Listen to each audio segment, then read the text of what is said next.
नमस्कार दोस्तों, जय जोहार। मैं कौशल तिवारी और बिहनिया संध्या में आपका स्वागत है।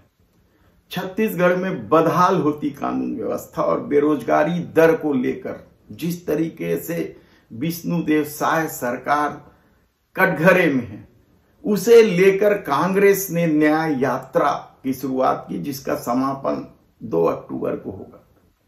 और इस न्याय यात्रा को लेकर बहुत सारे लोगों की उम्मीद भी जगी है, चाहे लोहाराडी की महिलाएं हो या बलौदा बाजार अग्निकांड में पुलिसिया प्रताड़ना से त्रस्त सतनामी समाज के लोग हो, या फिर कवर्धा के लोग हो, या फिर संतोष पटेल भारतीय जनता पार्टी के कार्यकर्ता थे, उसके आत्महत्या को लेकर उनके परिजन परेशान हो, या फिर स्पेशल ब्लास्ट फैक्ट्री में जो विस्फोट हुआ था उससे प्रभावित लोग सब एक एक करके न्याय यात्रा से जुड़ते जा रहे हैं और अपनी व्यथा कह रहे हैं।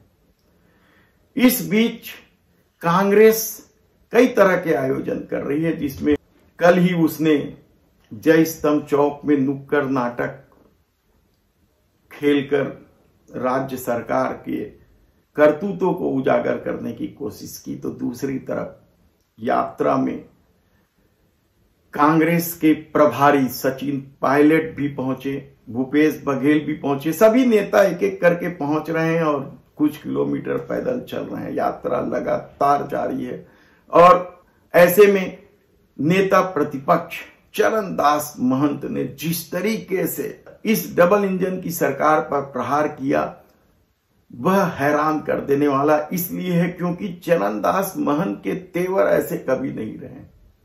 लेकिन जिस तरीके से डबल इंजन की सरकार आने के बाद लोग त्रस्त हैं, बेरोजगारी को लेकर सबसे ज्यादा युवा नाराज हैं, उन्होंने बेरोजगारी को लेकर भी तीखे प्रहार किए। और जब से भारतीय जनता पार्टी की सरकार आई है, उस दिन से हमारे गांव के काम लगभग बंद हो गए। हमारे गांव के स्वीकृत काम के पैसे वापस हो गए। हमारे गांव में जो काम शुरू हो गए हैं वो वापस हो गए हैं। हमारे गांव में रोजगार नहीं मिल रहा है। बेरोजगारों को बेरोजगारी का कोई रास्ता नहीं मिल रहा है। जो नरेंद्र मोदी जी ने वादा किया था रोजगार का, वो नहीं मिल रहा है। सुशासन में तो हर व्यक्ति को सुखी मिलना चाहिए, चाहे गांव का गरीब हो, चाहे आदिवासी हो, चाहे ओबीसी हो, चाहे कोई भी हो।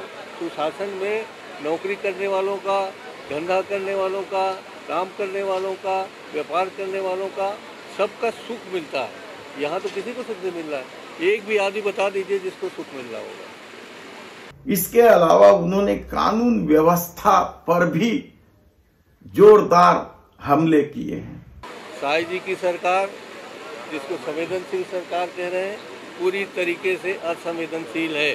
उन्हीं के गांव में, उन्हीं के क्षेत्र में, उन्हीं के आदिवासी जिलों में जो हत्याएं, बलात्कार, लूट खसोट चल रहा है, वो आज तक किसी भी शासन काल में नहीं चला है, चाहे कहीं का भी शासन है। इसलिए ये विरोध में हमने प्रदर्शन किया है, न्याय यात्रा निकाली है और माननीय दीपक वैद्य जी के नेतृत्व में हम सब लोग उसमें शामिल। चरणदास महंत ने जबरदस्त ढंग से इस डबल इंजन की सरकार पर प्रहार किया कि वो साल भर भी काम नहीं कर पाए।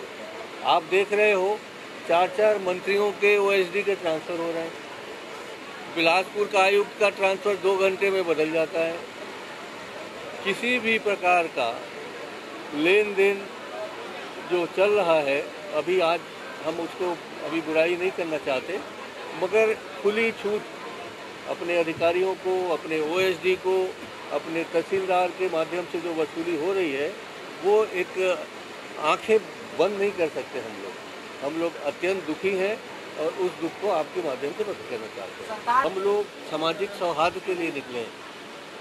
भारतीय जनता पार्टी ने जो सौहार्द बिगाड़ा है उसको ठीक करने निकले हैं।